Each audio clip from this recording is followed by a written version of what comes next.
हरे कृष्ण। दशम स्कंद 67वां अध्याय। द्विविध का उद्धार। राजा परीक्षित ने पूछा, भगवान बलराम जी सर्वशक्तिमान एवं सृष्टि प्रलय की सीमा से परे अनंत हैं। उनका स्वरूप, गुण, लीला आदि मन, बुद्धि और वाणी के विषय नहीं है। उनकी एक एक लीला लोक मर्यादा से विलक्षण है, अलौकिक है। उन्होंने और जो कुछ अद्भुत कर्म किए हों उन्हें मैं फिर सुनना चाहता हूँ। श्री सुखदेव जी ने कहा, परीक्षित, द्विविध नाम का एक वानर था। वह भौमासुर का सखा, सुग्रीव का मंत्री और मैंद का शक्तिशाली भाई था। जब उसने सुना कि श्री कृष्ण ने भौमासुर को मार डाला, तब वह अपने मित्र की मित्रता के ऋण से उऋण होने के लिए राष्ट्र विप्लव करने पर उतारू हो गया। वह वानर बड़े बड़े नगरों, गांव, खानों और अहीरों की बस्तियों में आग लगाकर उन्हें जलाने लगा। कभी वह बड़े बड़े पहाड़ों को उखाड़कर उनसे प्रांत के प्रांत चकनाचूर कर देता, और विशेष करके ऐसा काम वह आनरत काठियावाड़ देश में ही करता था, क्योंकि उसके मित्र को मारने वाले भगवान श्री कृष्ण उसी देश में निवास करते थे। द्विविध वानर में 10,000 हाथियों का बल था। कभी कभी वह दुष्ट समुद्र में खड़ा हो जाता और हाथों से इतना जल उछालता कि समुद्र तट के देश डूब जाते। वह दुष्ट बड़े बड़े ऋषि मुनियों के आश्रमों की सुंदर सुंदर लता वनस्पतियों को तोड़ मरोड़ कर चौपट कर देता और उनके यज्ञ संबंधी अग्निकुंडों में मलमूत्र डालकर अग्नियों को दूषित कर देता।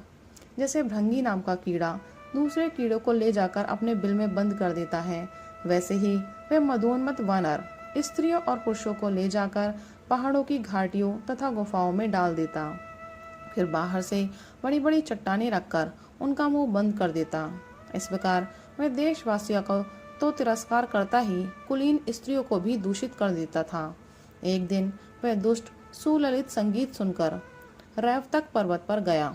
वहां उसने देखा कि यदुवंश शिरोमणि बलराम जी सुंदर सुंदर युवतियों के झुंड में विराजमान हैं। उनका एक एक अंग अत्यंत सुंदर और दर्शनीय है और वक्ष स्थल पर कमलों की माला लटक रही है।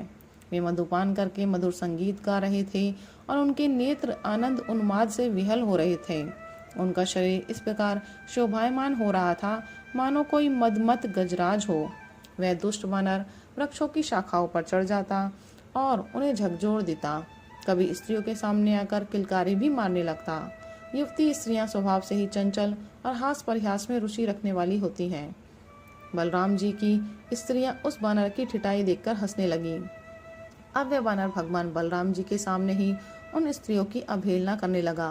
वह उन्हें कभी अपनी गुदा दिखाता तो कभी भौहें मटकाता, फिर कभी कभी गरज तरज कर मुंह बनाता घुड़कता। वीर शिरोमणि बलराम जी उसकी यह चेष्टा देखकर क्रोधित हो गए। उन्होंने उस पर पत्थर का एक टुकड़ा फेंका, परंतु द्विविध ने उससे अपने को बचा लिया और झपटकर मधु कलश उठा लिया तथा बलराम जी की अवहेलना करने लगा। उस धूर्त ने मधु कलश को तो फोड़ ही डाला, स्त्रियों के वस्त्र भी फाड़ डाले, और अब वह दुष्ट हंस हंस कर बलराम जी को क्रोधित करने लगा। परीक्षित, जब इस प्रकार बलवान और मदोन्मत्त द्विविध बलराम जी को नीचा दिखाने तथा उनका घोर तिरस्कार करने लगा, तब उन्होंने उसकी ठिठाई देखकर और उसके द्वारा सताए हुए देशों की दुर्दशा पर विचार करके उस शत्रु को मार डालने की इच्छा से क्रोधपूर्वक अपना हल मूसल उठाया। द्विविध भी बड़ा बलवान था। उसने अपने एक ही हाथ से शाल का पेड़ उखाड़ लिया और बड़े वेग से दौड़कर बलराम जी के सिर पर उसे दे मारा। भगवान बलराम पर्वत की तरह अविचल खड़े रहे। उन्होंने अपने हाथ से उस वृक्ष को सिर पर गिरते गिरते पकड़ लिया और अपने सुनंद नामक मूसल से उस पर प्रहार किया। मूसल लगने से द्विविध का मस्तक फट गया और उससे खून की धारा बहने लगी। उस समय उसकी ऐसी शोभा हुई मानो किसी पर्वत से गेरू का सोता बह रहा हो, परंतु द्विविध ने अपने सिर फटने की कोई परवाह नहीं की।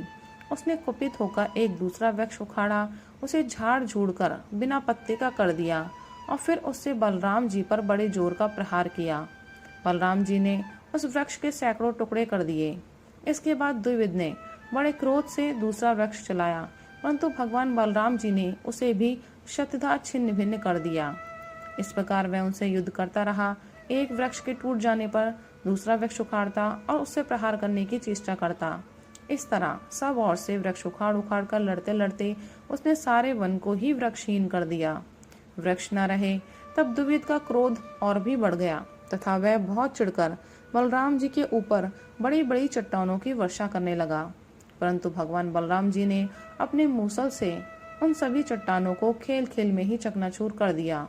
अंत में कपिराज द्विविद अपनी ताड़ के समान लंबी बाहों से घूसा बांधकर बलराम जी की ओर झपटा और पास जाकर उसने उनकी छाती पर प्रहार किया। अब यदुवंश शिरोमणि बलराम जी ने हल और मूसल अलग रख दिए तथा क्रुद्ध होकर दोनों हाथों से उसके जत्रु स्थान हसली पर प्रहार किया। इससे वह वानर खून उगलता हुआ धरती पर गिर पड़ा। परीक्षित, आंधी आने पर जैसे जल में डोंगी डगमगाने लगती है, वैसे ही उसके गिरने से बड़े बड़े वृक्षों और चोटियों के साथ सारा पर्वत हिल गया। आकाश में देवता लोग जय जय, सिद्ध लोग नमो नमः और बड़े बड़े ऋषि मुनि साधु साधु के नारे लगाने और बलराम जी पर फूलों की वर्षा करने लगे। परीक्षित, दुवित ने जगत में बड़ा उपद्रव मचा रखा था, अतः भगवान बलराम जी ने उसे इस प्रकार मार डाला और फिर वे द्वारकापुरी में लौट आए। उस समय सभी पुरजन परिजन भगवान बलराम जी की प्रशंसा कर रहे थे। राधे राधे, हरि बोल।